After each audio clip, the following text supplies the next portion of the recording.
నెల్లూరు ప్రకాశం జిల్లాల సరిహద్దుల్లోని సముద్ర తీరం ఇప్పుడు రణరంగాన్ని తలపిస్తోంది.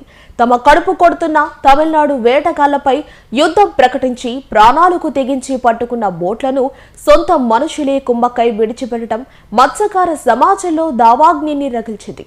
ఏకంగా 164 గ్రామాల మత్స్యకారులు సింగరాయకొండ పాకాల వద్ద సమావేశమై నిందితులకు కోట్లలో జరిమానా విధించడం సంచలనంగా మారింది. అసలు అక్కడ ఏం జరిగింది? ఆ రాత్రంతా జరిగిన మత్స్యకార సభలో బయటపడ్డ నిజాలేంటి ఇప్పుడు చూద్దాం. ఎవరెవరు ఉన్నారని అడిగారు. వాళ్ళిద్దరూ బంగారు బాలైన అతను కడబాలు అయితే ఉన్నాడు. కాపులు అయినా బంగారు బాలు కూడా కాపు అయినా చెప్పాను. చెప్పాను సరేలే అని నీకేదో పంపిస్తాలే వాళ్ళు కూడా పంపిస్తాలే అన్నాడు ఆయన. ఎవరు అడిగింది? బిఎంఆర్. వాళ్ళిద్దరంటే ఎవరెవరు పేర్లు చెప్పు. వాళ్ళకి వాళ్ళు పంపిస్తాను, ఇదేందో నువ్వు చూసుకోవాలని చెప్పాడు. డబ్బులే పంపిస్తాను.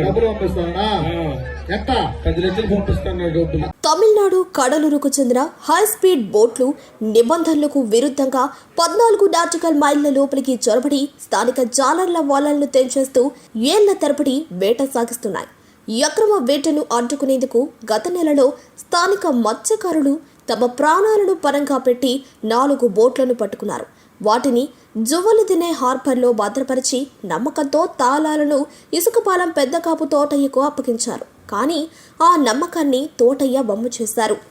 దశాబ్దాల కాలంగా తమిళనాడు బోట్లు ఆంధ్ర జాలర్లు పట్టుకుంటే 2 రాష్ట్రాల మత్స్యకారులు కూర్చొని మాట్లాడుకుని పట్టుకున్న గ్రామానికి ఫైన్ వేయించుకుని వదిలిపెట్టడం మానవైంది. దీనికి విరుద్ధంగా ఎలాంటి ఒప్పందం లేకుండా తోటయ్య మత్స్యకారుల నమ్మకాన్ని వమ్ము చేయడంతో ఈ గ్రామాలు భగ్గుమన్నాయి.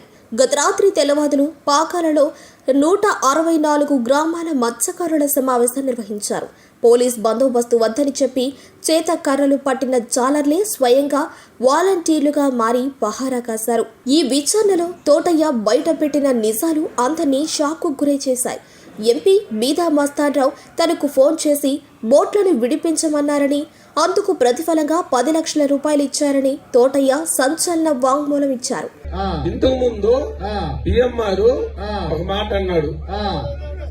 బిఎంఆర్ తో మాట్లాడాను. బిఎంఆర్ ఏం చెప్పి నీకు తెలియనట్టుండు ఎవరెవరు ఉన్నారని అడిగారు.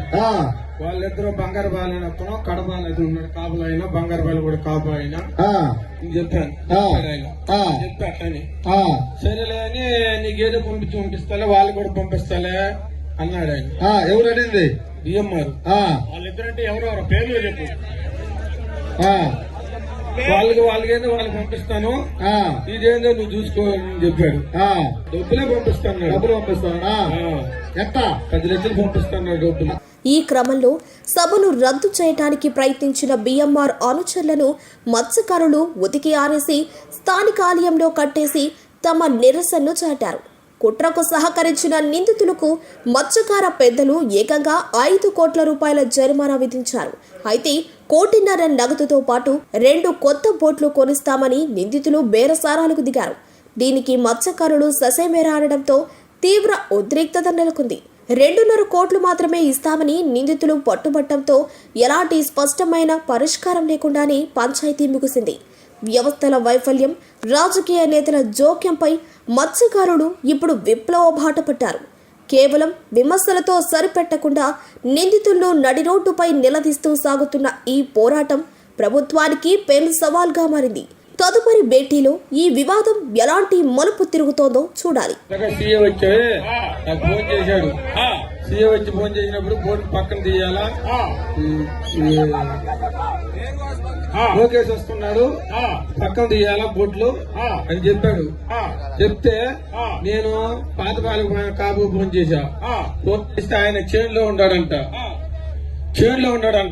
సరే అని వదిలేశా. వదిలేరాక మళ్ళీ మరుసటి రోజు 11వ తేదీకి పాతపాలెం కాపు ఫోన్ చేశా. ఆయన చేనులో ఉండడు, బోరం వల్ల ఆడ ఉన్నాడంటది. వచ్చారో లేరో నాకు తెలియదు.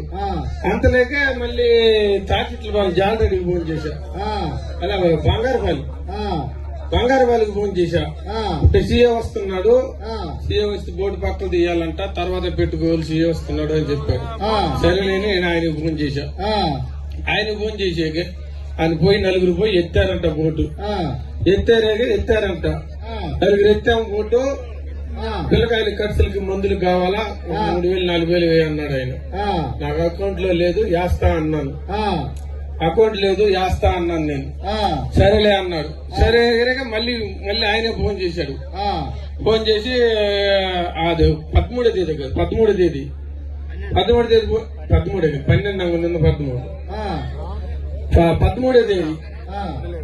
తేదీ బోర్డు ఇచ్చి పెట్టేమన్నా. మీటింగ్ అయిపోయిన తర్వాత బోర్డు ఇచ్చి పెట్టేయమన్నా. అంతలేకే వాళ్ళు బోట్ వాళ్ళు వంటలు నేను ఆగతో పోయింటే వాళ్ళు వచ్చారు, సముద్రగాడు వచ్చారు. వచ్చారేక బోర్డు నా 2 నెలలు అయిపోతుంది, సూట్ చేసి పోతాము అన్నారు. సరేలే అని మా కావం చేస్తే ఫోన్ కలవాలా సేనా చేస్తే అది 1 గ్రాముదే కాదు 160 గ్రాముది, అది సూట్ చేసి అట్టపోతారా అన్నారు. సరేలే అని గుమ్మగా అయిపోయా. మళ్ళీ ఈయనకి ఫోన్ చేశా, బోర్డు చూసేసి పోతారని ఫోన్ చేశా. అది చెప్పా, చూసేసి పోతారని చెప్పా. అంతేగాని మళ్ళీ ఆయన ఫోన్ చేసి బోటు కడుగుతున్నారు ఇదే అది అన్నారు. కడిగేదేంటి బోటు, కడిగేదేంది తాళం వేసిండ్లో అన్నాడు. తాళం పగిలిపోయింది, కొత్త తాళం వేస్తా అన్నాడు. సరేలేని గుమ్మి కొత్త తాళం వేసాడు ఆయన. కొత్త తాళం వేసి మళ్ళీ డబ్బులు అడిగాడు. ఆయన అంటున్నావు, ఎవరు ఆయన? చెప్పు. జాలరెడ్డి బంగారుపల్లి, బంగారుపల్లి. సరేలేని తాళం వేసి కడిగేసి పోయారంటే తాళం వేసాడంట. మళ్ళీ నలుగురు పోయి బోర్డుకి వచ్చి 4 ఉన్నారంట. తాళం వేసి మళ్ళీ తాళం ఎవరి దగ్గర ఇచ్చారు నేను కూడా అడగల. తాళం ఎవరి దగ్గర ఇచ్చారు నేను కూడా అట్లా కొత్త తాళం వేసి ఉంది, దానికి కూడా డబ్బులు అన్నాడు. మొత్తం 10,000 అన్నాడు.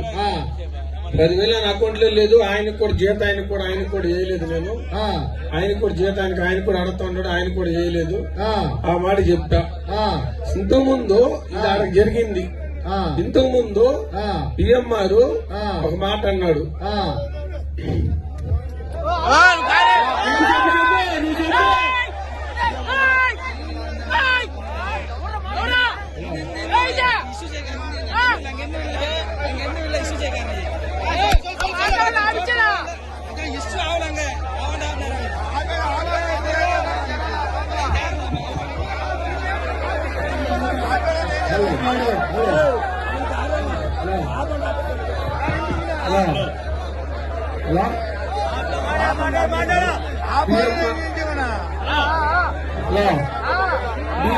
మాట్లాడినాడు. హలో నెలకిస్తాం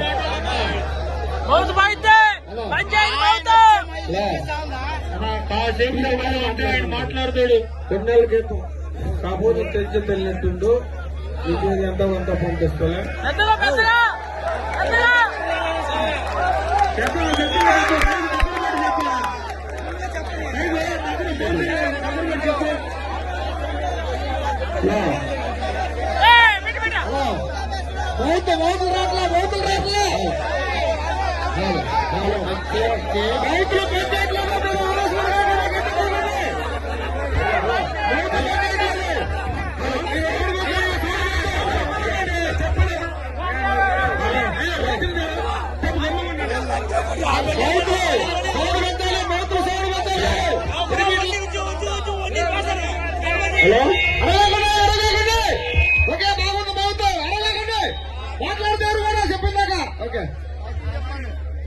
హలో బిఎంఆర్తో మాట్లాడాను.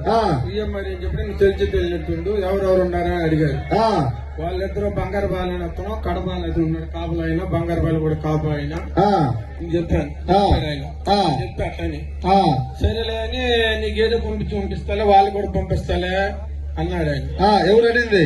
బిఎంఆర్. వాళ్ళిద్దరంటే ఎవరెవరు పేర్లు చెప్పు. వాళ్ళకేందో వాళ్ళకి పంపిస్తాను, ఇదేందో నువ్వు చూసుకోవాలని చెప్పాడు.